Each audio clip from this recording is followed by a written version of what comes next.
Hey everyone, Judicial Watch President Tom Fitton here with our weekly update on social media. Thank you as always for joining us. A lot going on. We're coming up on a big election, which in many ways has already begun since there's early voting and vote by mail for so many of you. I'll give you an update on that and our concerns about election integrity, plus new developments in the Elon Musk saga over at Twitter. You'll be interested to know his reaction to a tweet I sent out about the left's obsession with censorship. We have two new lawsuits, important lawsuits about the COVID vaccine cover-up and the cover-up about the worst corruption scandal in American history, which is the illicit targeting of President Trump by the Obama gang. We have a big lawsuit there to try to get more detail about information and activity that goes straight into the Obama White House Oval Office. First up, Election Day is coming up. It will be next week. I don't know who's going to win. Judicial Watch doesn't advocate for or against any candidates, but I guess I can guess as to who's going to win and to what the numbers might be. Put below what you think is going to happen on Tuesday. I suspect my current guess is, and it's just barely educated, is that it's going to be 54-54. I think there's going to be 54 Republicans in the Senate, and I think in the House, picking a number, I think 54 is probably a reasonable guess as to how many seats the Republicans are going to pick up. But we'll see, and it doesn't mean that you shouldn't vote one way or another. If you're a Republican, be sure to vote. If you're a Democrat, be sure to vote, if you choose to vote. And you also, in my view, should, at this late stage, you should really think about voting in person.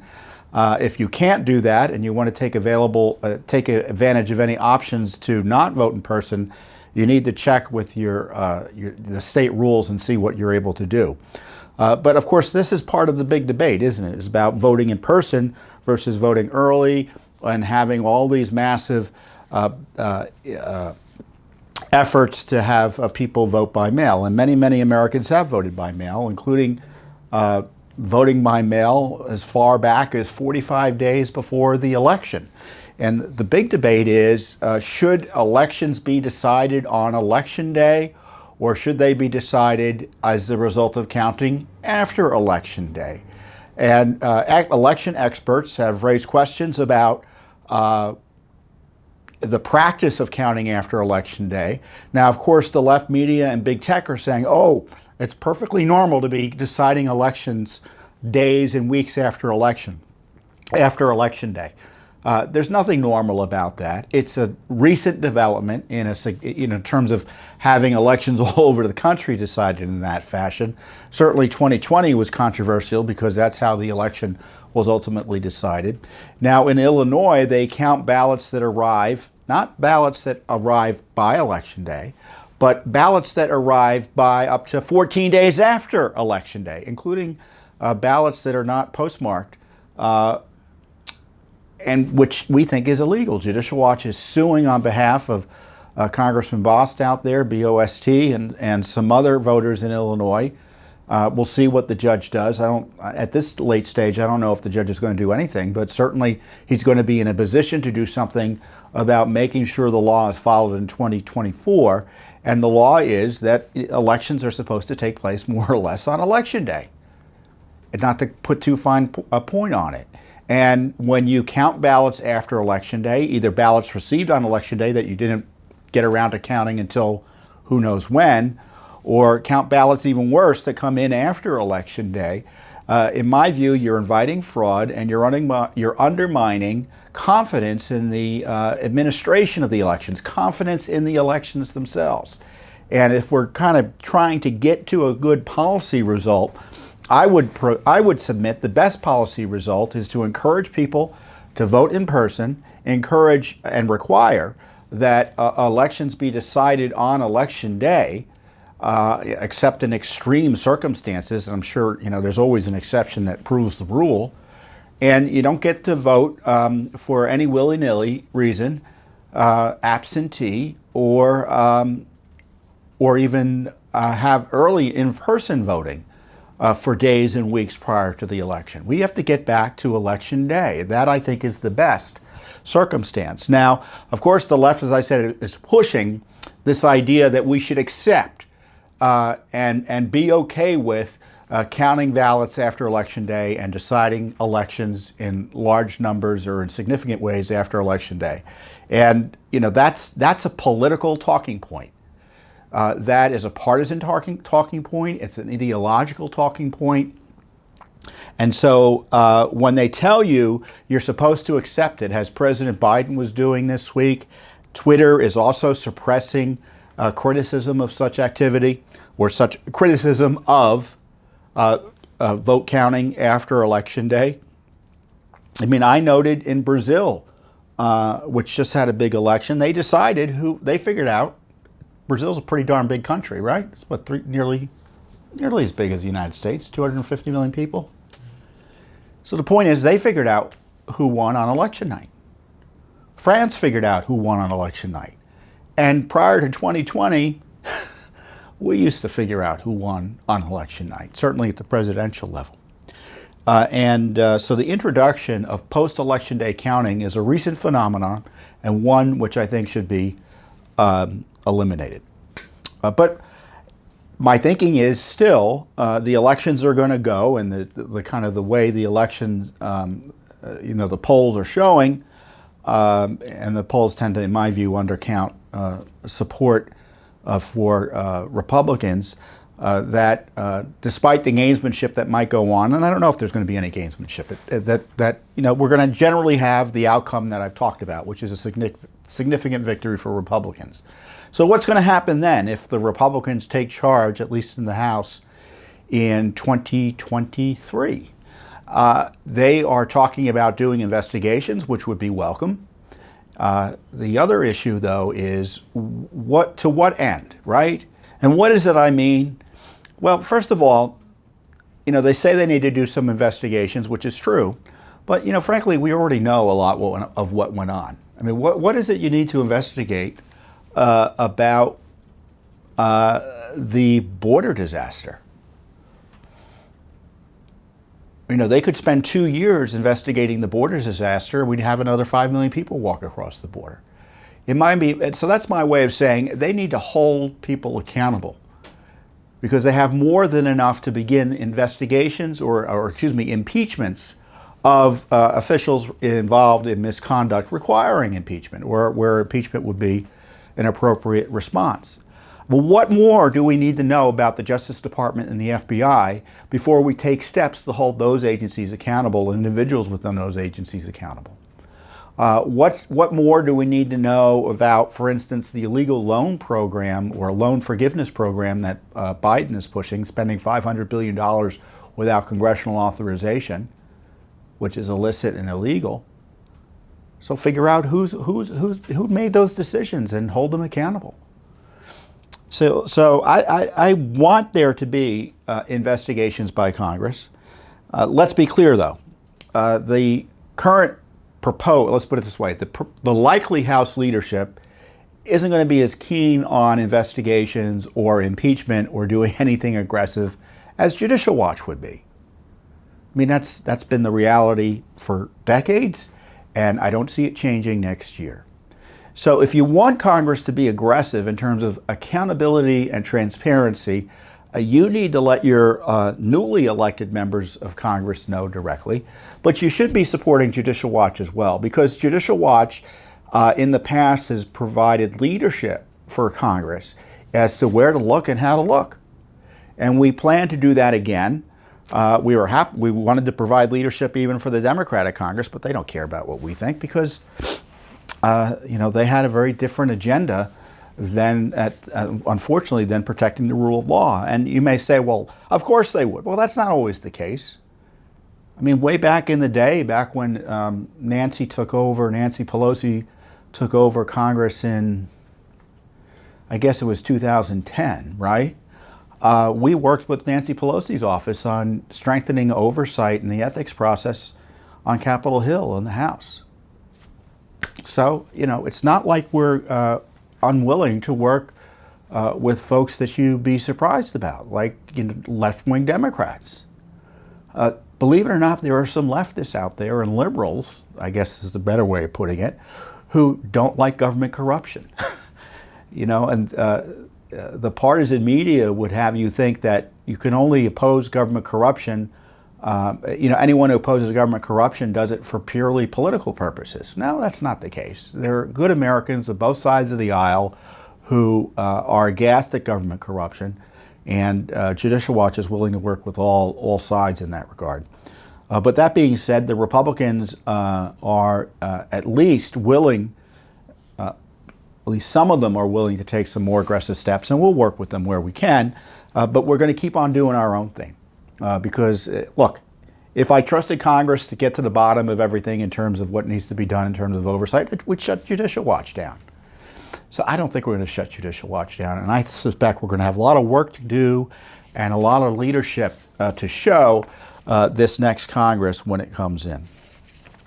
So election integrity, before I go, I want to remind you that if there's anything that you see happening at the polling place or in the election process that you have concerns about, I encourage you, to report it to the responsible officials, either at the polling place or locally.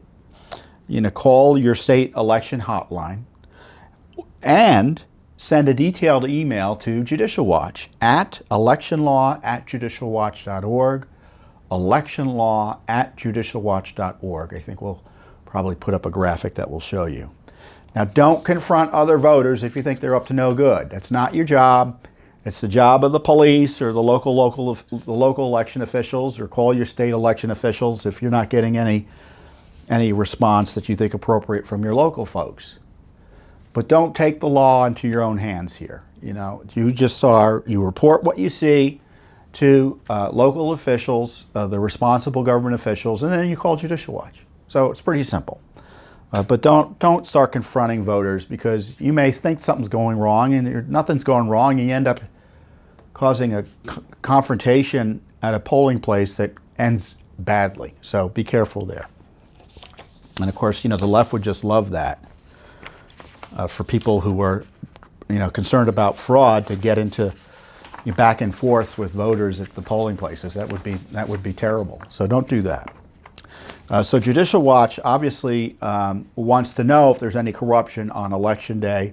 But separately, as I've talked about before, we have several pieces of litigation in federal court designed to make elections cleaner and more honest. We have, as I've talked about, this Illinois case, and plus we have 3 federal cases in Pennsylvania, Colorado, and New York to clean up the election rolls. So, and I can guarantee you the election rolls in all 3 of those states are a little bit cleaner as a result of our filing the lawsuits, New York this year, Colorado and Pennsylvania last year. And so we expect, as the cases conclude, and I think they eventually will conclude, we're going to have good news in terms of having cleaner rolls in all of those states. But it's an ongoing process. I may not like vote by mail, but the reality is it's still out there, and a lot of states do it. And if you've got dirty voting rolls, vote by mail is all the worse. As I've said before, dirty voting rolls can mean dirty elections. And it's bad enough when people are voting in person and, maybe they're not eligible to vote, no one's checking ID, who knows what's going on. But when you're mailing, all the checks of people voting in person, people don't like to commit crimes in person. It's a lot easier for fraud to take place when the rolls are dirty, and it just provides opportunities for skullduggery.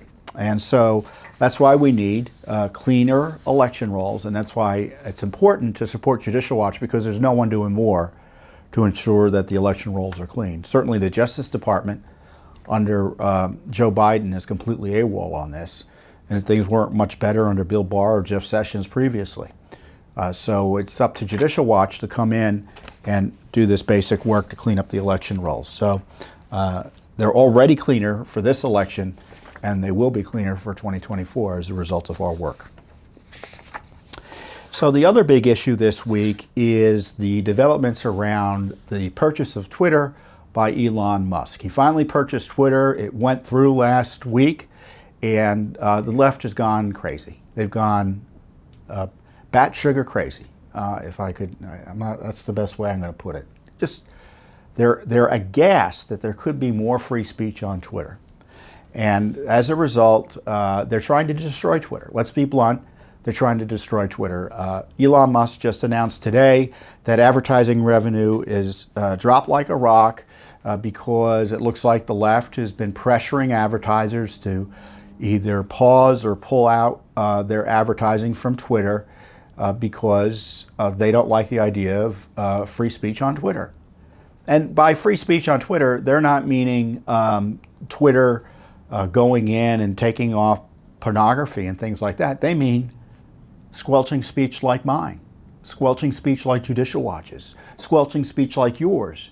You go on and you say the wrong thing about elections. If you complain about vote counting after the election day, they'll squelch your speech. They'll censor your speech. They'll suppress your speech.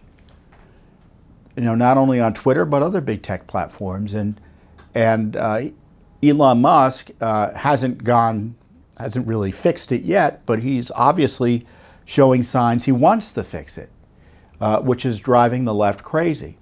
And this week he talked to civil society leaders, all of whom were leftists, it looked like to me, all of whom support censorship, about these issues. And as he noted in his tweet, you know, he's been trying to appease these activists and it's gotten him nowhere.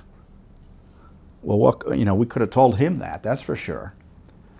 So, that's the challenge when you have someone like Musk, who's relatively new to politics, and certainly these ideological battles that, they come in thinking, well, maybe these folks will be operating in good faith. They're not operating in good faith. They'll destroy Twitter. They will destroy Twitter if need be. They don't have any interest in seeing it continue if they can't control it. That's the revolutionary left. The revolutionary left, which is communist in orientation, is in their approach these days is they will destroy institutions they can't control. And Twitter's on that list. And so I don't envy Mr. Musk's position in this regard. But, he's getting a quick education as to what's happening.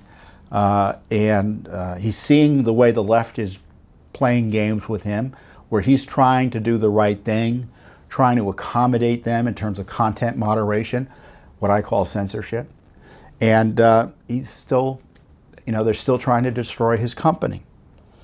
And this is what I tweeted to Musk earlier this week. Elon Musk, left have countless billions, and we'll put the tweet up there so you can read along. Left have countless billions, government entities, media, and NGOs, non-governmental organizations, focus like a laser on ensuring big tech and government suppress and censor online speech. Conservatives have a few social media accounts and a handful of groups fighting for online free speech. And he drove the left crazy by responding. He said that assessment is more accurate than most people realize. And I don't know how anyone could argue with that assessment. The Biden administration wants to suppress online speech. Virtually every major academic who studies this issue wants to censor online speech. You have all these new experts arising who are experts in disinformation. The left are creating these groups designed to suppress, quote, disinformation, which is censorship. They want to censor speech that is legal and that otherwise should not be censored because they disagree with it politically. And of course you have folks like Soros and other folks spending the money here. And of course when the government's spending money on it, that's where you're talking about billions.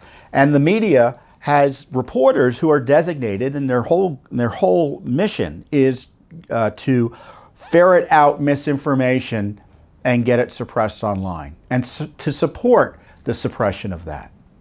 And so when you see the media talk about Elon Musk, their narrative is, oh, he's firing all these people at Twitter to save money, because he's trying to save the company from falling on its face because it has too many people working for it who obviously aren't contributing to the bottom line. But their response is, oh, but will they be able to keep on censoring the way we want them to? Will they be able to suppress information and debates about elections, about COVID, about Ukraine, about transgender extremism, about abortion, you name it? I mean, the left thinks speech they disagree with is hate, and they think it is deserving of no protections in the private or governmental spheres. So they oppose not only free speech, but the First Amendment. And Musk is seeing that firsthand. So we'll see how it plays out. Judicial Watch is on Twitter. I'm on Twitter. We're on all these other major media or social media platforms. We're constantly being censored and suppressed. I warned you a few weeks ago. We were talking about COVID. I'll be talking about it later. And I told you there's going to be a Facebook warning about COVID, even though I'm just talking about either a lawsuit or documents we uncovered. I mean, I said COVID. So Facebook is going to have a warning. Last week I was talking about abortion and a lawsuit that we had filed to uncover information about the safety of the abortion pill the Biden administration is trying to cram down everyone's throats. I mean that figuratively. That led to a vandalization of our video on YouTube, where they said something about abortion health information. Well, first of all, in my view, abortion is not health care, it's killing. So it's propaganda that they were trying to stamp onto our video because we were exposing something they didn't like. And so this is what we're facing all the time here at Judicial Watch. And Elon Musk comes and he wants to do something more modest in terms of censorship, because he's probably going to censor too much. In the end, we'll probably disagree with him on what he considers to be content that shouldn't be allowed on Twitter. But that's not enough for the totalitarian left, because the key phrase you have to remember is totalitarian. It's all or nothing for them. It's all or nothing for them. I mean, they're trying to put people in jail who disagree with them. Why is it surprising that they're focused on suppressing the free speech of tens of millions of Americans? I mean, you have the President of the United States pushing it. And it's just, as I noted on our tweet, it's groups like Judicial Watch, a few accounts, that are somewhat big media accounts like mine, Judicial Watches, some other accounts that are kind of standing against and are in a position to highlight these abuses of free speech and censorship. But everything else, as I keep on saying, all the king's horses, all the king's men in the government and in the private sector, more or less, the left-wing media establishment, they've all decided to throw free speech out the window and to try to upend the First Amendment. And we're going to stand against it, and we hope Elon Musk stands against it. So I would encourage you, I don't know if I would encourage you to get back onto Twitter immediately, since the censorship is still there. But if you get in it, if you go back on Twitter and see if you like it, be careful about what you put on it, because they will censor you still. What they're doing to Twitter, I think, could result in the end of Twitter, unless other good-thinking Americans come in and say, enough is enough. We oppose destroying people that you disagree with. That's not the way. That's not the American way.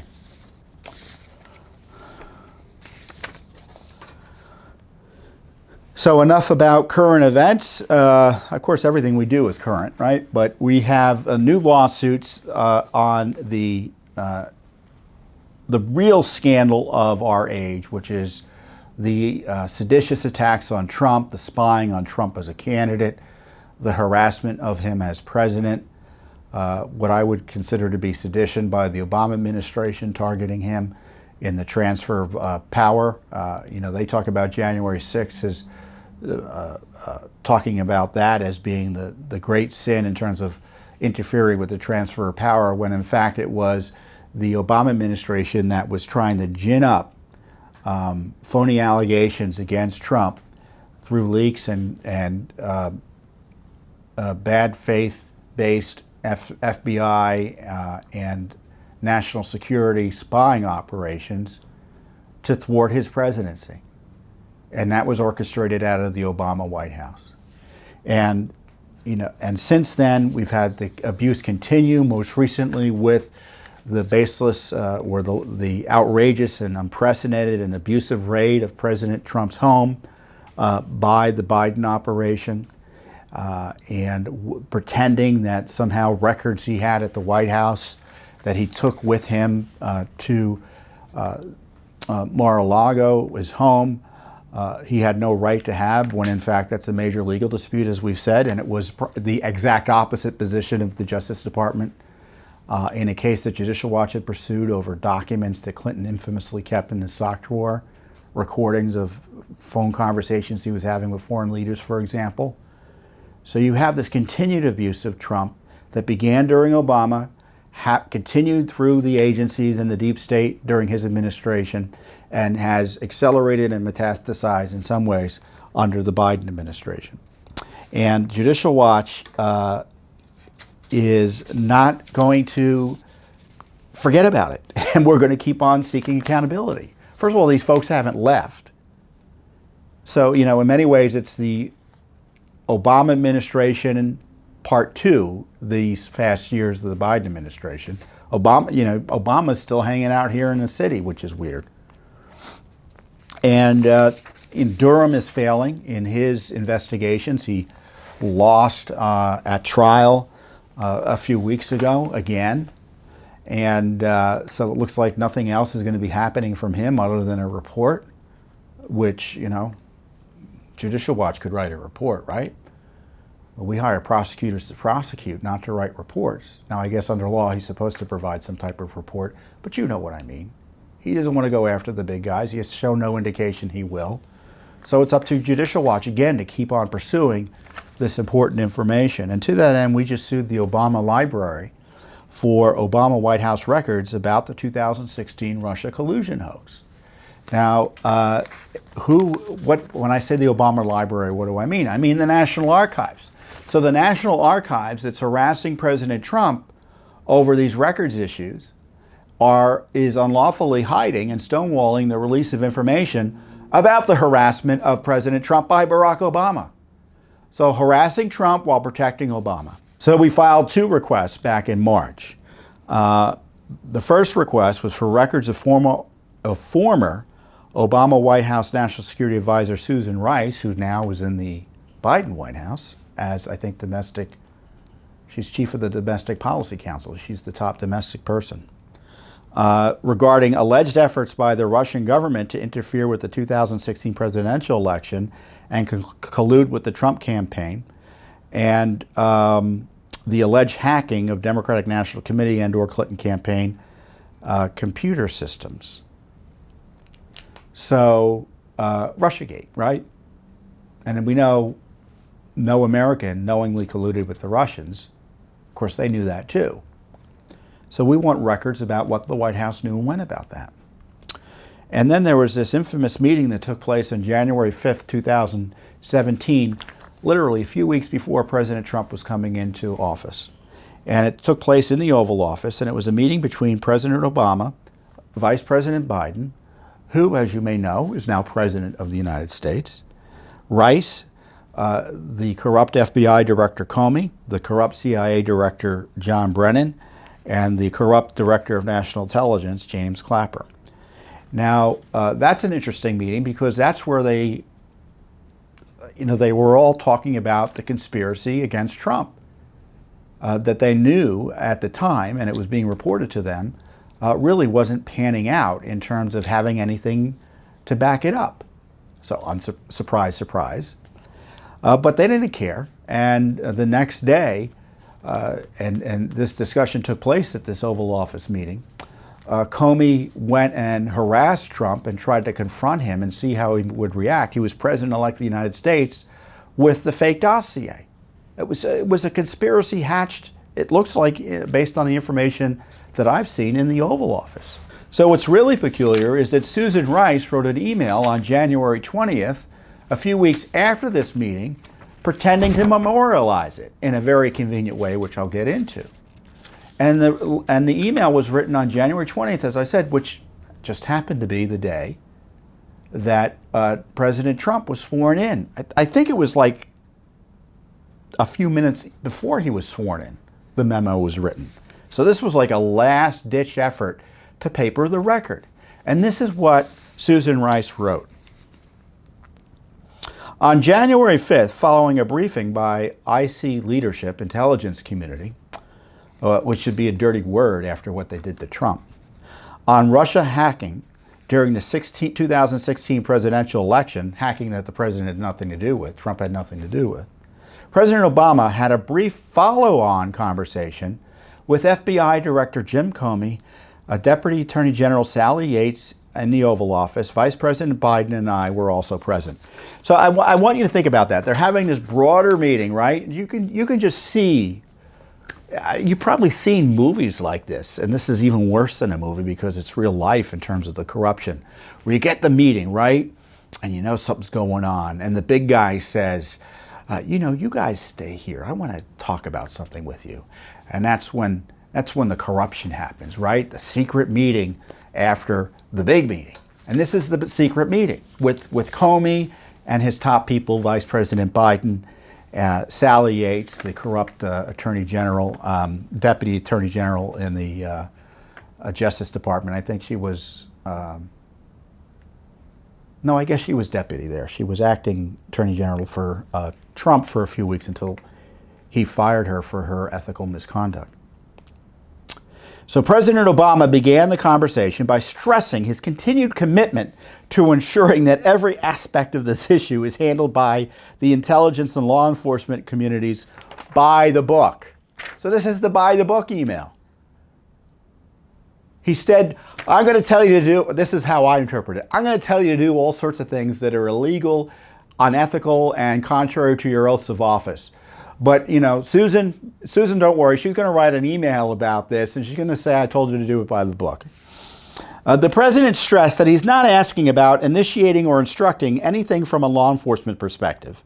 He reiterated that our law enforcement team needs to proceed as it normally would by the book. There it is. That's the second time the phrase shows up. From a national security perspective, however, big however there, President Obama said he wants to be sure that as we engage with the incoming team, we are mindful to ascertain if there's any reason we cannot share information fully as it relates to Russia. So what he's saying is, I want to withhold national security information. The incoming president has a constitutional and national security requires that he sees, because we've got this Russia crap that we're still pushing. And we don't want them to know about it. Director Comey affirmed that he is proceeding by the book. There it is again, third time. As it relates to law enforcement, none of this is by the book. This email is obviously an after-the-fact CYA memo. From a national security perspective, and the reason they say national security is that means they can throw the rules out the window in terms of spying on American citizens. They think that covers their you-know-whats when it comes to spying. Oh, it's national security, so we can do whatever we want.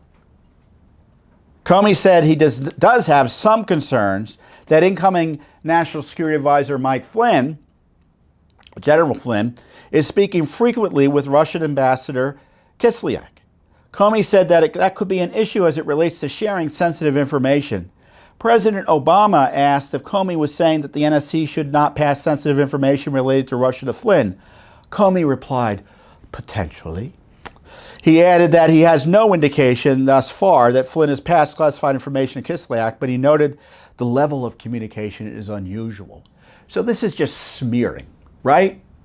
They had nothing, there was no information at the time that Kislyak and Flynn's communications were anything but appropriate. And yet you've got the Comey guy saying, potentially, judging whether or not to give him access to information he has a right to, constitutionally speaking. Talk about interfering with the peaceful transfer of power. This is Exhibit A. The president asked Comey to inform him if anything changes in the next few weeks that should affect how we share classified information with the incoming team. Comey said he would. This is a smoking gun, guys. This is the document that confirms that Barack Obama was personally involved in trying to restrict information and the truth being told to Donald Trump about the schemes to smear him as being an agent of Russia. This is what this is about. And it's up to Judicial Watch to try to get the full truth of what went on by suing for records straight out of the Obama White House as to what happened. So what happens is, under the presidential record system, we're able to get documents, and they're supposed to be able to give them to us, I think, 5 years after he leaves office. And they're still hiding these records. And it's not like we said, give us every record Obama had as president. We asked for something very specific here. So even Comey confessed in his book, and again, targeted and fingered Obama as having guilty knowledge, that he talked with Obama about confronting Trump with the dossier the next day. The dossier that they all knew was false. Certainly Comey knew. Obama did not appear to have any reaction to any of this, Comey wrote in his book. At least none he would share with us.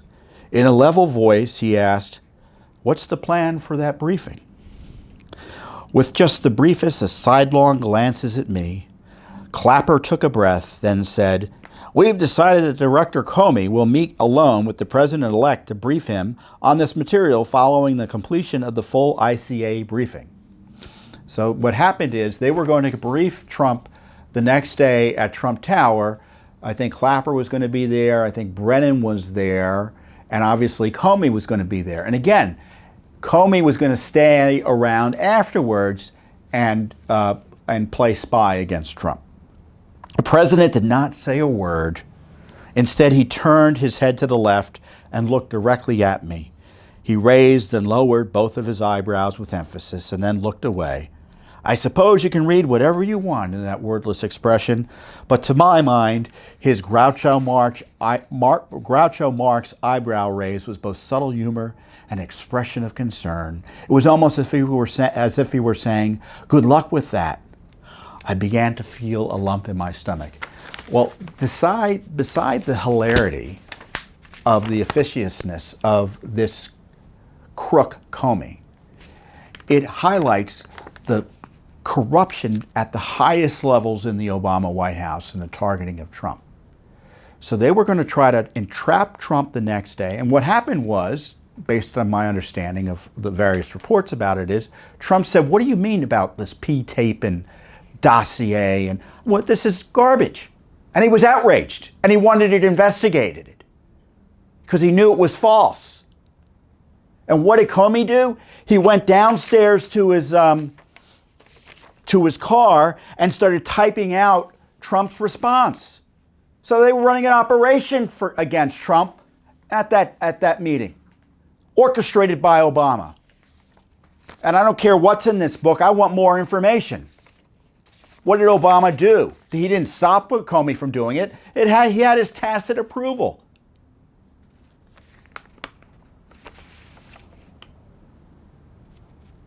As I said in the release, the records we are seeking go to the heart of the Obama administration's efforts to undermine the incoming president and tie up his new administration with a phony scandal. And as I said earlier, the Obama Library is part of the same National Archives system that is subjecting President Trump to unprecedented harassment while they're hiding and protecting these materials about what Obama was told. And this meeting that not only involves Obama, but you know who else? Vice President Biden.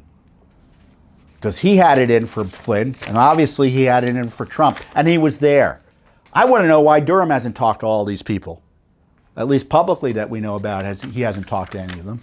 And it's up to Judicial Watch to kind of swoop in again and do the heavy lifting to get this basic truth about the worst corruption scandal in American history. It's continuing.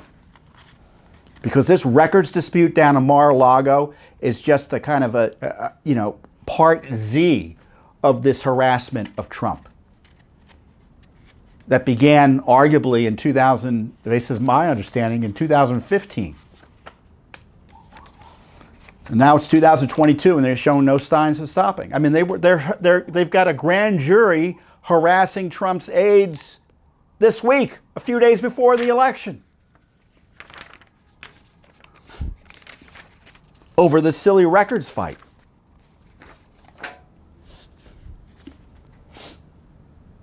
I get ticked about this stuff.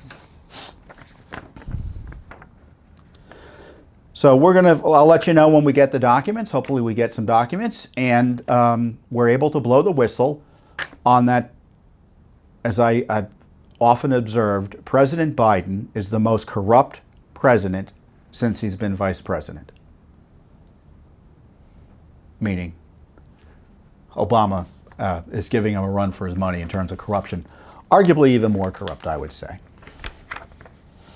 Because I'm giving Biden just a little smidgen of a pass because of his cognitive challenges. You know, next up, and I hope the new Congress looks into this, and again, we've done most of the heavy lifting there already, is the COVID vaccine and what's going on with that. Why can't we get basic information about its safety studies that were relied upon by the government in as providing the basis for pushing it on the American people? If it is as wonderful as they say, if it is as safe as they say, if it is as effective as they say, they will be happy, wouldn't you think, to release all the studies that show that. But obviously, it's not happening. Judicial Watch has had to go to court repeatedly to get basic information about the safety and efficacy of the COVID vaccines. Others have tried and have been desperate to go to court, and actually have been going to court. There's been a big case in Texas that has gotten some study information out. But what's going to happen here? Is Congress going to hold these agencies to account for the gamesmanship and the shell games they've been playing with these documents? I hope so. Certainly we'll continue to do our own investigation while pressing for accountability as best we know how out of Congress. So we sued the National Institutes of Allergies and Infectious Diseases. Oh, now who runs that, you may ask? Dr. Fauci. So Fauci is involved, his agency, in the cover-up of vaccine safety study information. And we asked for records of all safety studies, data, reports, and analyses produced by the Division of Microbiology and Infectious Diseases relating to the safety of vaccines and/or gene therapies to treat and/or prevent SARS-CoV-2 and/or COVID-19 made by Pfizer, BioNTech, Moderna, Johnson & Johnson, and Janssen. All emails sent to and from the following DMID officials. That's the Division of Microbiology and Infectious Diseases within the Fauci agency. The director, the head of the Office of Genomics and Advanced Technologies, the head of the Office of International Research and Infectious Diseases, the head of the Office of Regulatory Affairs, the head of the Office of Clinical Research Affairs, the head of the Clinical Trials Management Section, the head of the Virology Branch, the head of the Respiratory Diseases Branch, the head of the Influenza, SARS, and other viral respiratory diseases section. I'm so proud to work at Judicial Watch because only Judicial Watch has the necessary expertise to know where all these documents are going to be. Because what happened with these COVID vaccine approvals is you had multiple agencies with inputs here. So you have FDA, you have HHS, you have CDC. HHS is, CDC is a sub-agency of HHS, but then you have HHS proper. And then you have NIAID, Fauci's group, and then you have this subgroup within Fauci's agency. So in May of this year, the NIH had released a paper out of the essentially that had the Fauci group contribute, and it was titled "Safety and Immunogenicity," I think, of a third dose of SARS-CoV-2 mRNA vaccine, an interim analysis. And so, as you know or I hope you recall from prior Judicial Watch exposés as to what was going on with the approval of this booster regime, that there was a lot of internal debates, certainly within the FDA, about whether this booster would do anything, whether it was needed, and there were questions about its safety that we exposed. So it's, again, up to Judicial Watch to come in and try to bust through the stone walls that the Fauci group, I call it Fauci Inc., has set up to protect themselves from accountability and scrutiny about their handling of this vaccine regime. And the arrogant cover-up of the COVID vaccine safety information also further undermines public confidence in these already controversial drugs. I mean, if you're hiding records about their safety and efficacy, of course it's going to give people who are paying attention pause. And Judicial Watch, as I've repeatedly said, is taking the lead on all of these issues. And I just want to go through, because it's worth highlighting the important work we've done here. And it kind of reemphasizes that, Congress has a lot of work to do, but we've already clear-cut a path forward because we have this information out there, and what are they going to do with it? In October, we uncovered FDA records regarding the COVID booster vaccines earlier this month that show that one of the FDA people who resigned because he didn't like the way things were going said available evidence doesn't yet indicate a need for the COVID vaccine booster shots among the general population. In July, NIH records that we uncovered revealed an FBI inquiry into the NIH's controversial bat coronavirus grant tied to the Wuhan Institute of Virology. We found that the FBI was investigating these gain-of-function grants that Fauci was affiliated with. The records also show that Fauci's officials were concerned about gain-of-function research in China all the way back, and not only in China, but in Wuhan specifically, all the way back to 2016.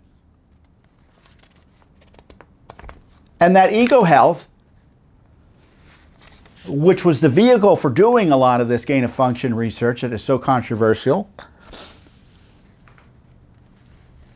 they were worried about them doing gain-of-function again, all the way back in 2016. FDA records show top officials being pressured by companies in the Biden administration to impose timelines on approval for the booster shots that make no sense. And that wasn't just the Biden administration. Generally, it was the Biden White House that was doing that.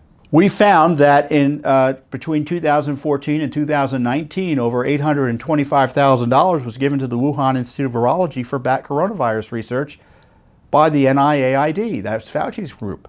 We found that. No one knew about that number until Judicial Watch uncovered it.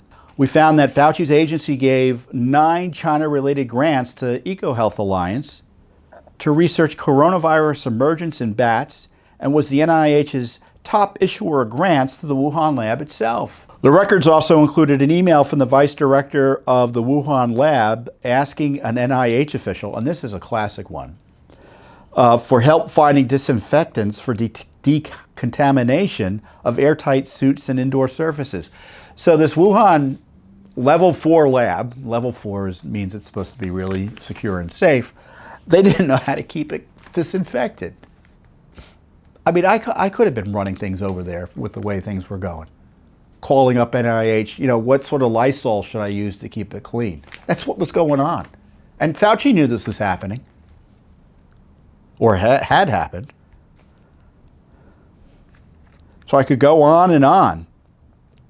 HHS records show the State Department and Fauci knew immediately in January of 2020 that China was withholding COVID data. And yet they praised their cooperation later. Fauci personally did that.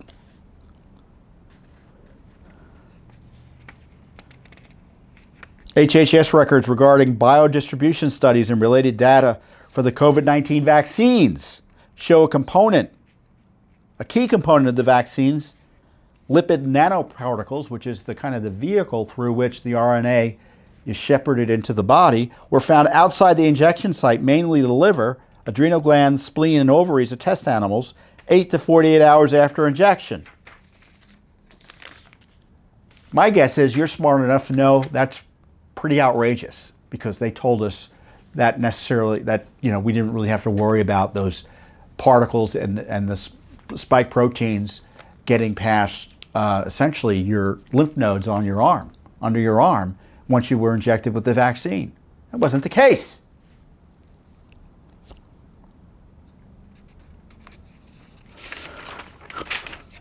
And there's more, but I'm not going to get into it all with you because I don't think I can, my blood pressure will take it.